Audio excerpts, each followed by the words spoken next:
me wanting to see like tech founders being as highly revered as like music artists. I was like, how do I... Hi, my name is Joanna Steele and I have with me Akosua Annobil, founder of Tech in Ghana. Thank you for joining me, Akosua. Of course, it's you, Joe. I know you. No, it's great to be here. It's really good to be here. Brilliant, brilliant. And so tell us a little bit about you being here at the Inspire Africa conference. What have you learned so far? What's been your experience so far? And also kind of what have you been doing here today on day one of the conference? Yeah, so I guess I hadn't really thought about how niche this conference was going to be, because Inspire Africa conference, I thought there was going to be like lots of different conversations around lots of different types of like technology and innovation, and I've been pleasantly surprised by the fact that it's so niche and focused on like product management, and I think that is really key. I think now like these kind of niche conversations are going to be more and more needed because there's so much happening, and I think sometimes we try to like have lots of conversation in the space of like 1 day, 2 days, when actually it could be more productive to sort of deep dive into one specific like space and place.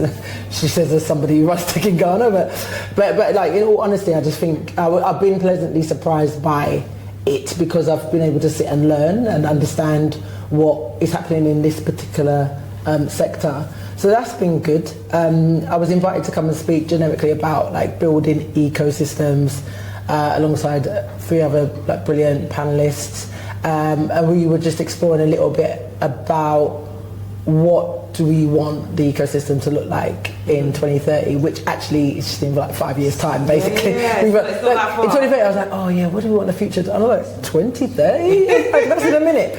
So just sharing some ideas around that, and you know, one person was saying like more public-private partnerships, another was saying like startup and SME conversation. They feel that like the separation between the two has been quite deliberate. I spoke about me wanting to see like tech founders being as highly revered as like music artists, and how do we do that. So it was quite a varied conversation, but yeah, so far so good. It's been a good day. Brilliant, brilliant.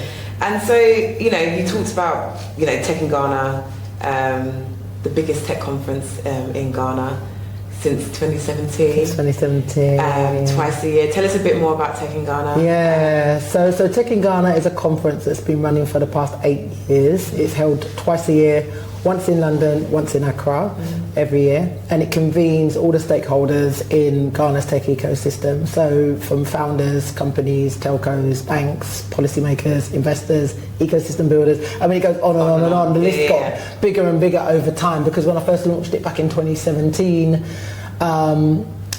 after noticing a gap in the conference market, which at the time was very focused on, you know, if you were in that space, like Nigeria, South Africa, Kenya, Rwanda a bit at that time, all for good reason. But I knew that there was a lot happening in Ghana's tech ecosystem. So, you know, around 2016, I started having this idea of bringing the ecosystem together. And it wasn't really so much bringing the ecosystem together, it was more about how do I because I was based in the UK at the time, it's like, how do I get people in the UK to hear from those in Ghana straight from the horse's mouth. Because the other thing I noticed about some of those conferences I was going to was that a lot of the time the people speaking on behalf of Africa were either sort of expats or people that were you know, from the Africa office based in the UK.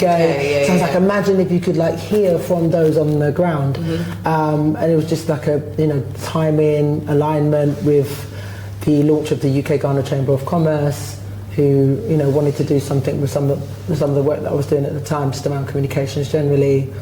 Told him my idea, and then we ended up launching Tech in Ghana, very high level, in 2017 it was.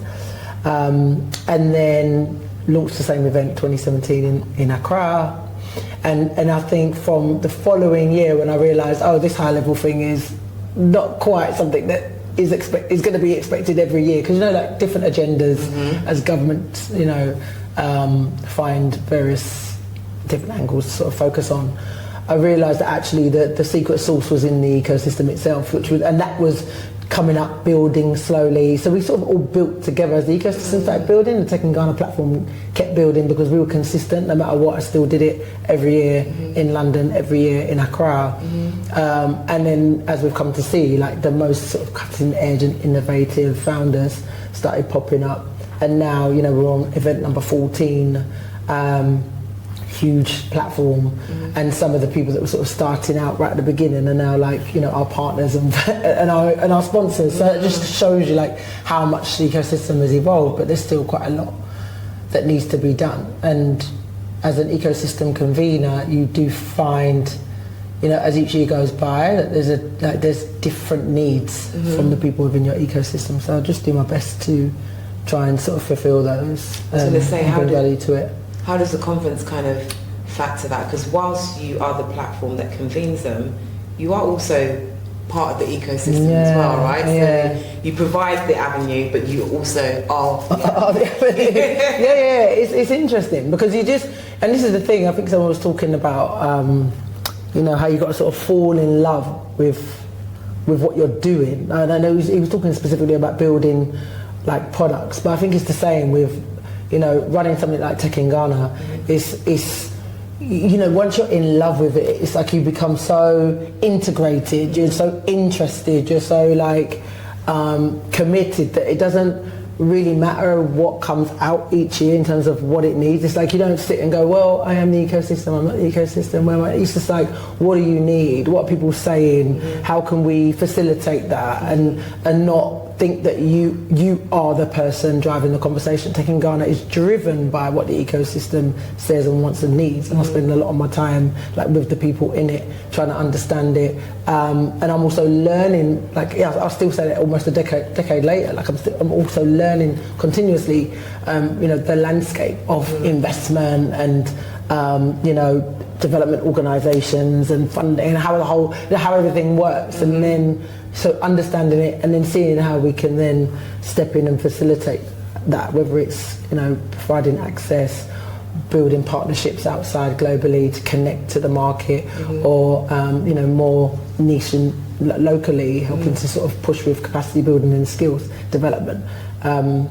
So yeah, it's a lot. It is a lot. Yeah. But when you love something, it doesn't feel sort of too taxing. So yeah, we just keep going, keep pushing. Brilliant. And so, you know, a lot of what the ecosystem is about working together, collaborating. How can you help each other? How can we build each other up to, you know, benefit us individually as companies, founders, but also, you know, as an industry, or as a country, or even as a nation, if we're thinking about Africa wide, right? So, you know, from your perspective, how do you think, you know, entrepreneurs and product leaders, or, you know, people within tech can foster collaboration to drive sustainable innovation across Africa? Yeah, I think in the first instance, and I think that the benefit of where we are now is that a lot of people have kind of come into who they are and what they're doing. I think when I first started, people, you know, and I'm talking from my perspective in terms of looking for partners to build something like Tech in Ghana, there was a lot of wishy-washy type, you know, people coming in, disappearing, there was like funds popping up and then disappearing, and so, but now that you can see who's sort of in the market, what people stand for, how long they've been around, enough to go, actually, that it would be really cool if you and I did something together, and I can see how you can sort of plug into what I'm doing, and how we can provide some value to what you're doing. And and in this corner, I'll give you a good sort of more sort of concrete example of what we're doing with Tech in Ghana this year. So usually we put on the event, a lot of it's in-house. We do have some people, like individuals that we work with and commission to support us, but this year we've deliberately we're working in partnership with people like Spur, Socialite, AF, Dimax and others who like are specialists in their field, storytelling, digital marketing, content creation, so that, okay, you can bring in what you do like to the best of your ability. I can provide the platform and you can plug into the platform as and where it sees fit. And it's, I think, one of the reasons why we're seeing such big growth and interest this year, right? So you put that into the perspective of like founders, product managers. It's like, you know, it might be even within the company that you work for, the organization that you work for. It's like having that confidence enough in others to go, actually, I respect the work that you do. I would love if I could share this particular idea with you where I think you can plug in. And just having that bit of humility to say, like, I'm not trying to like be the be all and end all and make everything happen by myself, but actually it works better for us all if we're able to collaborate and work together. But I think there is a little bit of you know, you have to be mindful about how you do that, because you want to make sure that the people that you're working with are, you know, or have similar values, or, you know, are going to be able to execute what they say. Make sure they can deliver. But if you see it there, you know that they're there. You know what I mean? I think that's going to be the future of it, because it's such a big task we've got when we think about ultimately wanting to, you know, drive Africa forward from every angle. It's like you're not going to do it by yourself. And there's just beauty, I think, in that coming together, because there's other ideas that come out of it, and good energy that comes out of it, people that are now like linking together that wouldn't normally. For me, that's my like, I love that. That's my dream, is to sort of see that kind of stuff happening, and just for like good people, great people doing amazing things coming together. Because when we do that as a people, I think that's when we're at our most powerful. Brilliant. Yeah. Brilliant. And so you're here we're almost at the end of the day, actually. No, it's gone so quick. It's gone so quickly. What kind of advice would you give? So I've been asking some of the product managers around, you know, what advice they would give to people who perhaps might be sort of product curious, right? You know, what would you tell them to do? Any guidance that you would give them? I think the same can be applied to you, right? If there's anyone out there who is interested in getting into the tech space, or even, you know, you always say that you're not a techie but you work in the tech space, and how can you bring your qualities and your skills to an industry, what would you, anyone that's curious, what advice would you give to them? Yeah, follow the curiosity, man. Follow the curiosity. Be true to yourself about, you know, and give yourself some time. Like, at the beginning, I wasn't going like, oh yeah, I didn't make a decision until I was curious enough, humble enough to watch and see what was going on, and then get inspired. Do you know what I mean? Like, wait until you get that spark of inspiration, and then work from that. Because, you know, that's going to be the thing that's going to sustain you. When you are working from a place from the inside, when you're genuinely inspired, you have some purpose connected to it, you've identified something, whether it's, you know, a product or an event or whatever it is, but you know that if I do this, that's going to be better for X or Y, right? You can literally put your finger on the value. That's the beginning. Do you know what I mean? That's the beginning. Don't worry about how fast somebody else is. Like, try not to watch whatever else is going on, and really, like, it's an inside job first.